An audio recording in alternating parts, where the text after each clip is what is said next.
Everyone told her she was crazy. That grief had broken her mind.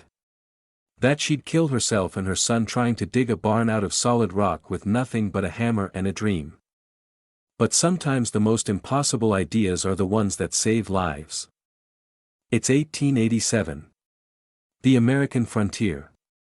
A woman stands alone at the base of a red canyon wall, dust coating her face, blisters covering her hands. Her husband is 6 months dead. Winter is coming. And every single neighbor for miles around is placing bets on how long before she admits defeat. Her name doesn't matter. What matters is what she did next. See, she had a problem. 4 cows. A dozen chickens. 2 pigs. 1 aging mule. And absolutely no shelter for them when the brutal winter storms rolled through. Her husband had started building a barn before the accident. Before the horse threw him. Before the rock split his skull and left her completely alone with a 7-year-old boy and a pile of half-finished timber that would never be enough. She could have given up. Sold the land. Moved back east. That's what everyone expected. What everyone quietly whispered she should do. Poor thing. She tried. But a woman alone out here? It's just not possible. But then her son asked her a question. A simple, innocent question while she was reading him a book about the ancient cliff dwellings scattered throughout the canyon country. Massive stone cities carved directly into the rock faces by people who lived there centuries before. Why did they build in the rock, Mama? And just like that, everything changed. She looked up at the canyon wall behind their cabin. Studied the natural alcove that had been there for thousands of years. 15 feet deep. 40 feet wide. 20 feet high. A roof already provided by nature itself. And she thought, if they could build entire cities in this rock, why can't I build one barn? The neighbors heard about her plan at the church social. And the reaction was immediate. Laughter. Concern. Pity. They told her it was impossible. That you can't carve a barn from solid stone. That she didn't have the equipment, the knowledge, the strength. That grief had clouded her judgment. That she was going to get herself killed. She left early that night. Started working the next morning. What followed was 3 months of the kind of backbreaking labor that breaks most people. Every single day, dawn to dusk, she drove a star drill into sandstone. You know what a star drill is? It's an 18-inch steel rod with a star-shaped tip. And the process is brutally simple. Position it against rock. Strike it with a sledgehammer. Rotate a quarter turn. Strike again. Over and over and over.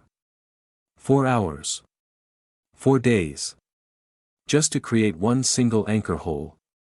Her hands blistered. Then bled. Then calloused into leather. Her shoulders screamed. Her back ached in ways she didn't know were possible. And every single week, her neighbor would ride by on his horse, laugh at her progress, and offer condescending advice about how real barns are supposed to be built. But she kept drilling. Kept hammering. Kept clearing debris and shaping stone. Her 7-year-old son worked beside her, carrying rocks, mixing mortar, holding the drill steady during water breaks. Together, they carved a dream out of solid rock while the whole territory watched and waited for them to fail. By September, she drilled 8 anchor holes deep into the canyon wall. Then came the impossible part. Lifting massive timber beams, each one weighing hundreds of pounds, and securing them into the rock face. Alone. Without help. She rigged a pulley system from rope and an old block and tackle. Inch by inch, she and her son walked those beams up the wall until they locked into place. Then she started building the front wall. Mixing mortar from limestone, she burned herself in a homemade kiln. Laying stone blocks she'd quarried from the canyon. Framing windows with canvas covers. Carving wooden hinges by hand because metal ones cost money she didn't have. The neighbors kept watching. Kept laughing. Kept saying it would never work. That when winter came and the rock turned ice cold, her animals would freeze. That she'd wasted 3 months of her life on a foolish experiment. And then December arrived. The storm came from the north like the end of the world. 15 below zero. 3 feet of snow. Winds that screamed through the canyon for 3 straight days.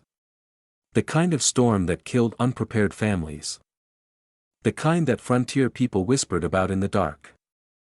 And one by one, the conventional barns started collapsing. Timber frames buckling under the weight of snow.